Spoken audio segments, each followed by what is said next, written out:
One, two, three, 4, 5 minutes with Wesley. Hi, and welcome to another episode of 5 Minutes with Wesley. And today it is such an honor to have not only this amazing queer artist and being in my presence, but one of my former students. So this is a little bit of just nostalgia for me, but welcome to the show, Robert. Glad to be here. I'm honored to be on the show. Yeah. So you just finished school, didn't you? Yeah, just graduated back in May. Got my degree in theater history and performance text from Marymount, top 12, summa cum laude. So, yay for that. Mhm. Yeah, and that's in New York, right? Yes, so it is a private liberal arts school within New York. Yeah, so tell me, you didn't go there first though.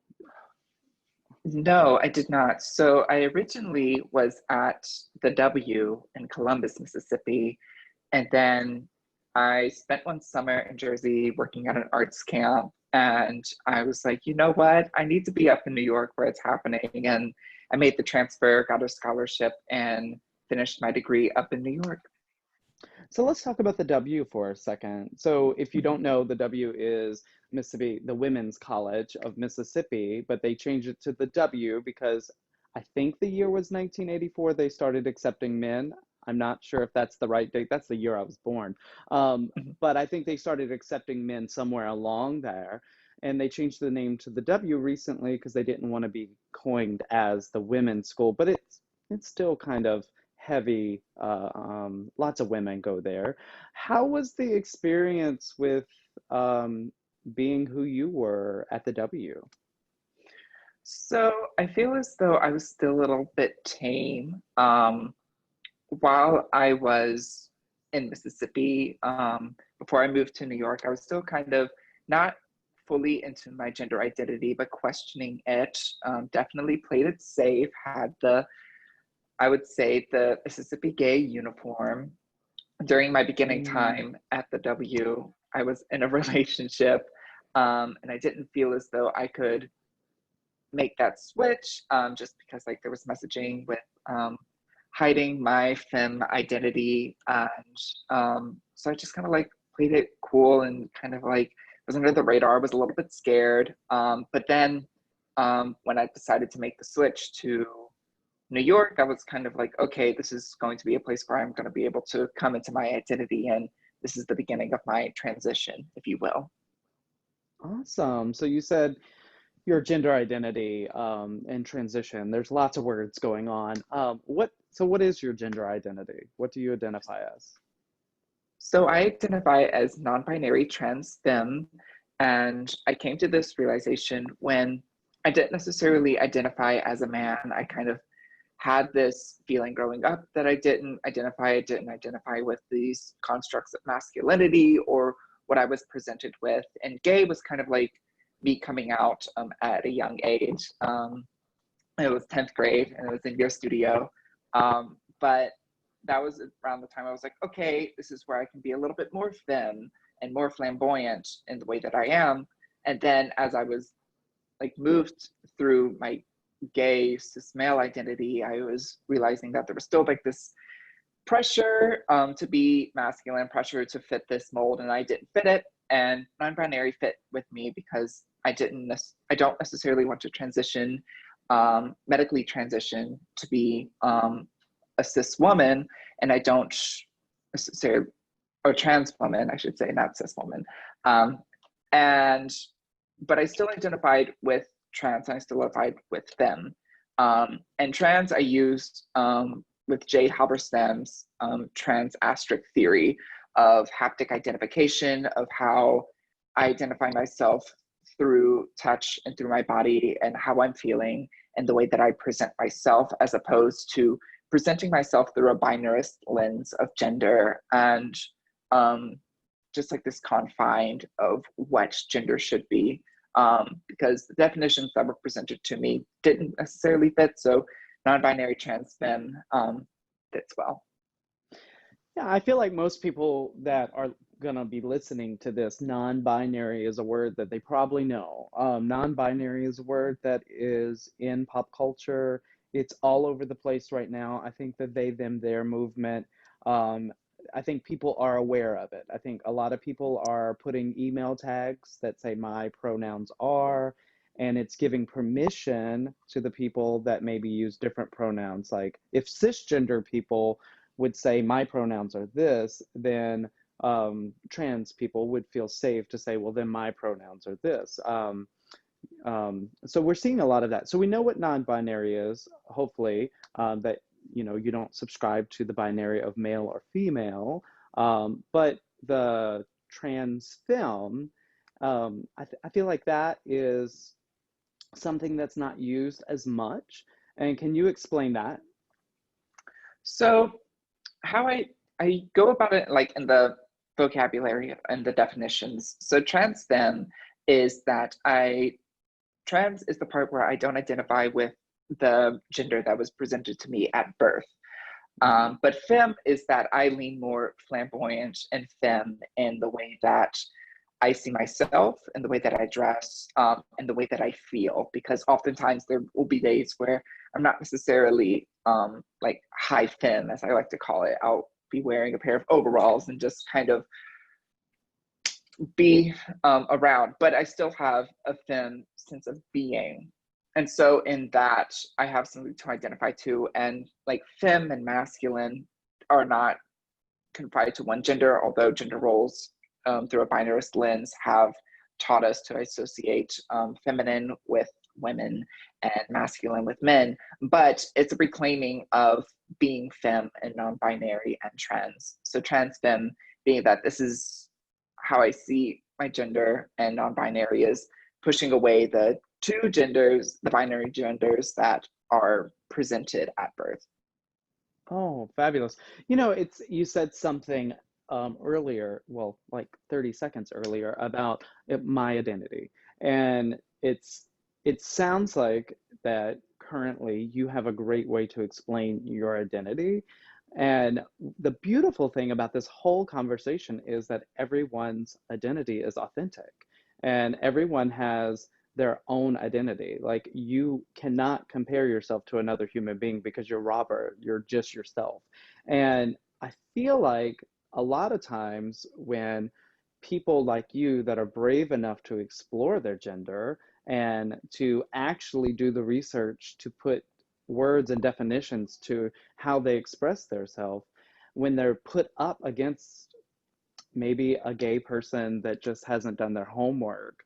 And I feel like there's a lot of misunderstandings in our community, and a lot of gay men, well, I'm feminine too, so I'm trans femme, and it's a lot more than just like saying you're feminine or just putting clothes on. It's knowing your definitions and being able to explain it because it is your identity. And I love that you have put all those pieces together for yourself. And I have a hunch that those pieces may even change more as you develop through your life because we all know that life is constantly changing.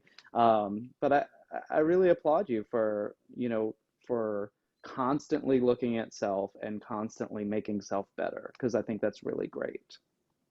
So, clap, clap. You. Yeah. So, grew up in Mississippi. I just interviewed Darby Lynn Cartwright, who is a drag queen from Chicago, kind of like a headliner in Chicago. Her name was Dixie Lynn Cartwright, and she has changed her name to Darby Lynn because for obvious reasons. And I love that. I love that she took, this name that really was her identity in her career and just said, you know what, I don't want to inflict harm on the Black community by using a word that does inflict harm. But she is from Memphis, Tennessee, and she went to school at Mississippi College. And it was really cool talking to her about Mississippi. And we're the same age. And so we both went to Mississippi schools at the same time. I went to Delta State, which is right up the road, and we both went in this 2002 to 2006 time. And we talked about Mississippi and everything like that, but Mississippi has changed. There's a lot of change, and I know when I lived on the coast, I would joke about anything north of I-10 is places I don't want to go. So south of I-10 is better. If you can stay south of that interstate, I think you're a little bit safer because there's a lot of New Orleans culture embedded into Biloxi and Gulfport and everything, and um, a little bit more acceptance. And I feel like, was it this summer that they had their first Pride, or maybe it was a couple summers ago that they had their first Mhm. Pride? Yeah, and did you participate? So I was not, when Pride started happening on the Gulf Coast, I was not able to participate because those were the summers I was in Jersey. However, during my time at the W, I was able to go um, and partake in part of the festivities of Starkville, Mississippi's first Pride. And that was a Ooh. big ordeal because the city was not going to allow permits for the Pride to happen, but the HRC stepped in and rallying, and folks were able to have their pride. So that was nice to see, especially within North Mississippi in that little corner, that pocket. Yeah, yeah, yeah. And your mom is real active in the Gulf Coast Pride. Like your Mhm. mom she's just the greatest. And she just loves it. She's a fairy keeper. I love it. And but gosh, what did she made? She made something out of chopsticks for the last Pride. Um, what was it? Do you So remember? every year she makes magic wands for That's Pride, and right. she passes them out for free. And she has folks, she says, that always come and collect. And she also, I think, maybe she sells her drag queen paper plate, her fashion plates. I think that she gave um, Fifi O'Hara her paper plate. She was able to Hmm. meet Fifi O'Hara and give her the paper plate. And I forget what month she does that, but Inktober, I think, is Hmm. October. And she takes a paper plate and she draws drag queens. And she's done some Chicago queens. She did Alexis Bevels, who won season one of Camp Wanakiki, and she did Ruthie, who I adore. But your mom is really just this huge person. Earlier you said you came out in my studio, and I want you to hear from me how special I felt when you felt safe enough to do that. That was a really special day for me because I've taught so many people in my career, and I've taught so many people that look like I looked when I was a kid. I remember seeing you come because your dad's a deacon in the church, and I think he had residence at the church that I was working at for a couple months, and y'all were coming to our church. And when y'all were coming, you were this chunky little kid. I mean, you were, let the universe know you were short, round. I think you were bigger round than you were tall. And I remember your mom saying, I've got to get Robert into lessons with you and got to get Robert into lessons with you. And when you finally came to lessons, you were like almost 6 foot tall and like this lanky, skinny human being. And I was like, this is not the same kid. And and I just remember watching you grow and challenging yourself to sing and trying to get better. And um, so I kind of wanted to ask a question. I kind of wanted to know, what was it like having your mom drop you off into the studio with this gay man to learn how to sing? Like, what was that? What was that experience like to come learn how to sing from someone that you knew was publicly like gay and out? So at that time, my mother really is a fairy keeper because she's introduced me to all things in gay culture that a drag mother would, and in a way, I consider you um, as like a surrogate drag mother, because while I was in middle school watching Drag Race with my mom in the mornings, there was still that bit of disconnect because I didn't have anyone to relate to. There wasn't really anyone at Biloxi schools that I could relate to. And it was kind of like just sitting on this. And every year I would think about being gay and thinking like I couldn't talk to anyone and I didn't know how to explore it. And so going to your studio was like a little bit of like solace for me. I looked forward to it every week, even on days where I was a bit grumpy, because I'm sure you can attest to that, where days where I was just not having it with my vocal box. But I look to you as inspiration of like what I could aspire to and what I could do, and just kind of like looked for guidance every lesson. Oh, I know. Your family is just such a great family, though. Like I remember, I even remember the configuration of my studio, and I was sitting behind the piano, and you were standing behind the piano looking at me, and um, I could just tell you had to say something. And I'm the type of person that once I know someone needs to say something, I'm not going to let them leave my room until they say what they need to say. But I could see in your eyes that there was something that needed to come out of your mouth. And I think I pushed. I think I said, "What's wrong? What's bothering you?" And I do that with a lot of my students because people don't come to me just to learn how to sing. I do so much more than teach music. I'm a therapist. I talk to people. I try to give positive advice to people. And I just remember saying, "What's wrong?" Because I could see that there was something wrong. And you spit out your truth that you were gay. And I just remember going, you have parents at home that are waiting for you to embrace you, and you're so lucky. And I hope that you knew that in that moment, because you have the coolest family. Like, your sister's burlesquing, and your mother is fairy keeper, and your dad's in the Episcopal Church, and there's just so much culture in that four people household. um, and it's just really cool. So I'm really grateful that you let me experience that with you. So then you're gay, you graduate, you ended up leaving and going to the Mississippi Performing Arts School in high school, right? Yeah, which was a big, big thing for you, to get out of public education and to go with people that they were probably people like you, at the school. So what was that experience like? MSA is probably one of the greatest 2 years of my life. And the people that I met there, I still connect with to this day. That was the first time I was immersed into one, living on my own at 16, living on my own. But in a way, it was a stepping stone of me becoming independent. I was surrounded by other queer folks, and I was also being challenged by other artists at my same level and even higher than my level.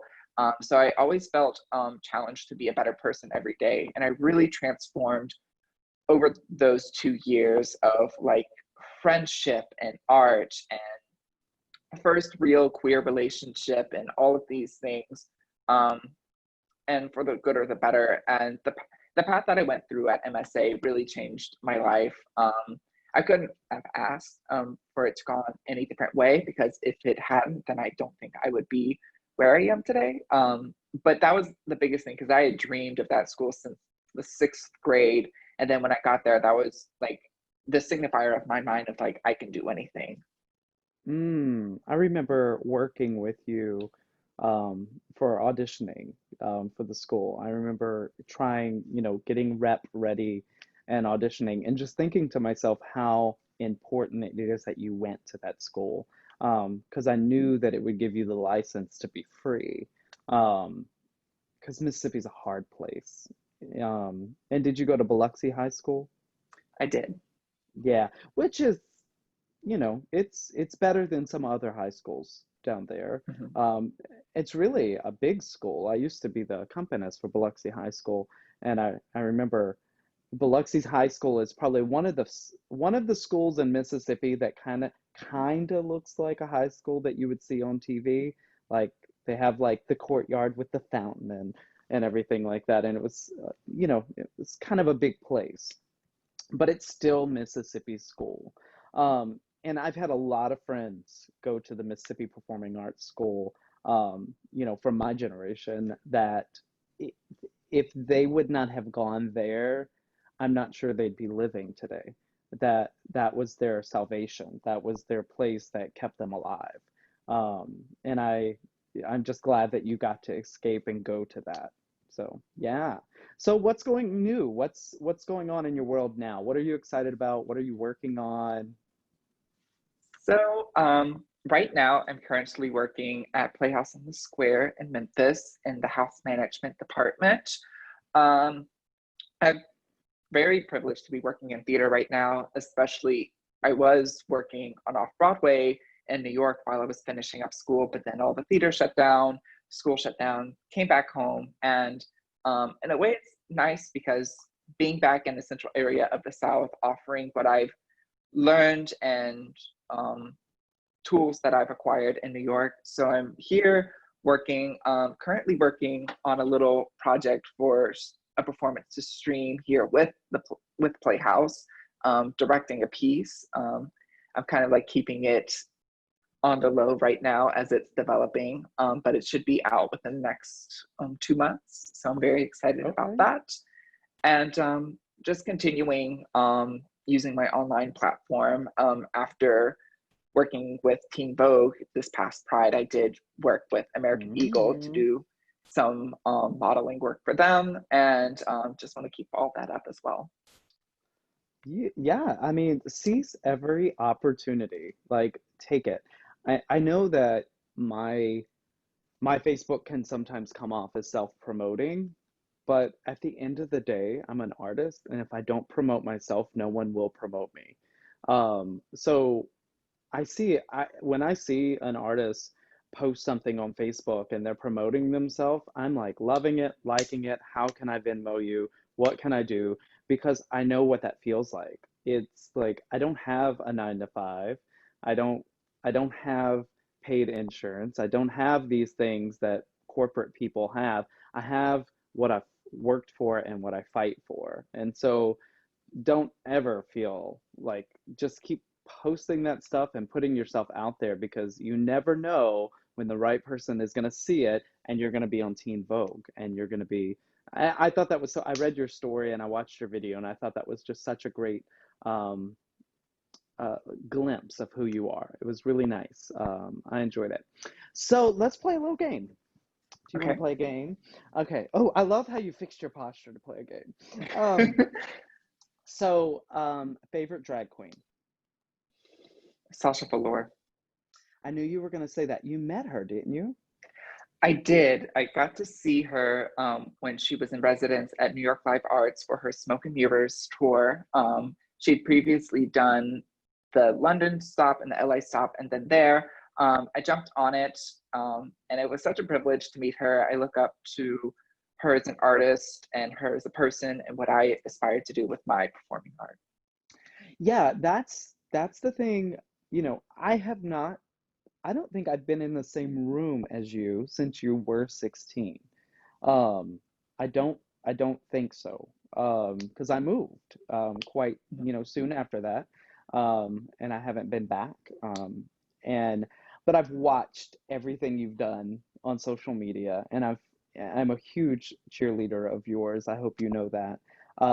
But I watched your drag like just move to the direction of this very glamorous high fashion, like, and it's very much like Galore's fashion. Like when I saw the picture of you standing next to her, I was like, yeah, of course he likes Sasha because they're very similar. Like, do you find her drag very relatable to like what you're trying to present? Yes, and they do like Sasha Velour, um, but with Sorry. Sasha's, oh, you're good.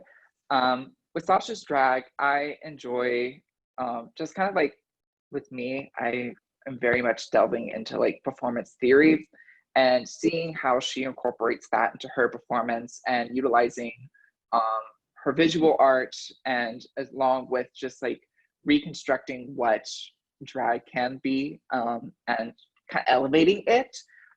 It's exactly what I want to see. It's kind of like with me, with my drag, I like influence with like high femme. So my drag name is Jane Tracy. Cleverly done because my mom's name is Tracy Jane. I just flipped it because my drag is an ode to all the femme icons and big femme power that's been in my life that has influenced me and shaped me today. So I try to incorporate that. And I see that in Sasha's work as well. Yeah, and your mom does these amazing paper dolls. She's kind of known for her paper doll work. And she has some really beautiful, sexy, feminine characters, women characters that you were around your whole life. Like, who has a mother that makes paper dolls that their child can dress up women and call it art? Like, I'm sure that you got to like see these things growing up and like and experiment with fashion because I love the concept of paper dolls. So this is really cool. Yeah. And before ask my next question in this game, let's address that. I used the wrong pronoun. You corrected me. And I appreciate you correcting me. But you know, we make mistakes sometimes, and this is one of the things that frustrates me about people is like my name.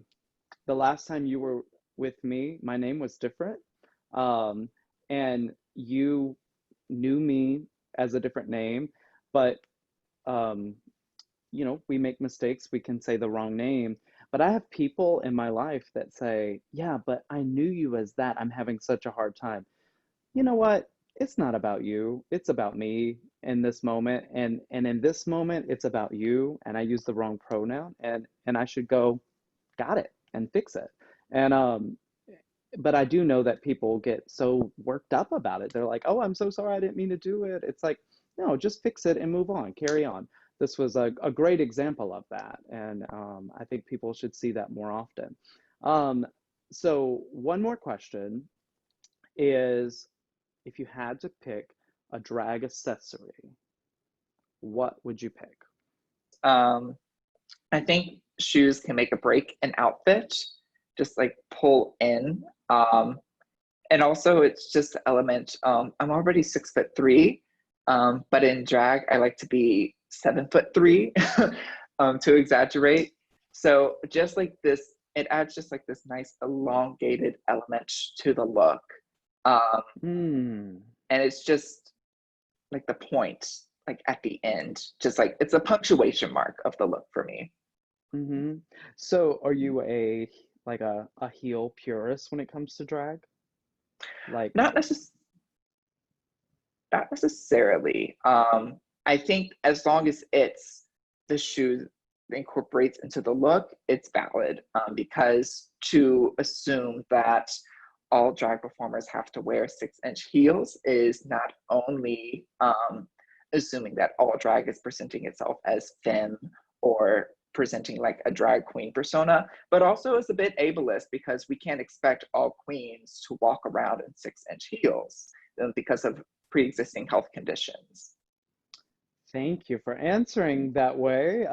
Yeah, because that's the thing is like, you know, my definition of drag has changed so much, as you probably could know. You know, I did drag for a very long time and I love it. But I was definitely you know, to be a drag queen, you had to do this, this, this, this, this. And now my whole definition of drag has changed. Anyone can do drag.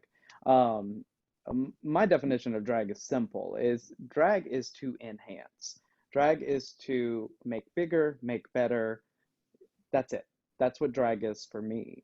And I know that everyone has their own definitions of that, but I love that you added the ableist because it's so vital that we're making space for everyone in these communities. And you're right, some people, you know, heels are hazardous, or some people may not even be able to walk, and they should still be able to be in drag and be able to express themselves. And I think there is room for cisgender people in the drag community. Yeah. Yeah, you know, Robert, this was really, really lovely, because it was really great for me, honestly, to be able to get to speak to you, and see this amazing human being that you're becoming. When I got to see you in the beginning stages, I feel like I got to see you as not even a caterpillar yet, but you know, you really have, you've grown, and I know that you inspire people. So always do that. Always put inspiring people at the forefront of your journey and take care of yourself, but do things that give other people permission to be themselves. And I think that you will do great things in your life and in your career. Yeah. Do you have anything else to add? Thank you for having me. I've loved catching up again, having a formal conversation, and I hope to continue our conversation some other time. Yeah. Because you know, I know you do so much research in gender and everything like that. And you know, this is something later in life that I'm working on a master's of women and gender studies right now. And I'm doing it because I want to learn. I don't want to be ignorant to the people around me. I want to know. I want to be an ambassador for human beings. And I want to better understand. And that's why this was so great for me because I learned from hearing you talk about what your identity is. So thank you for sharing those things. And I hope that you keep sharing them because people, they will listen, if, you know, if you talk to them. And I know it's great. And being from Mississippi is not a disability. I think it's a superpower, and it can strengthen someone, and you're proof of that. So thank you for sharing. And this has been another episode of 5 Minutes with Wesley.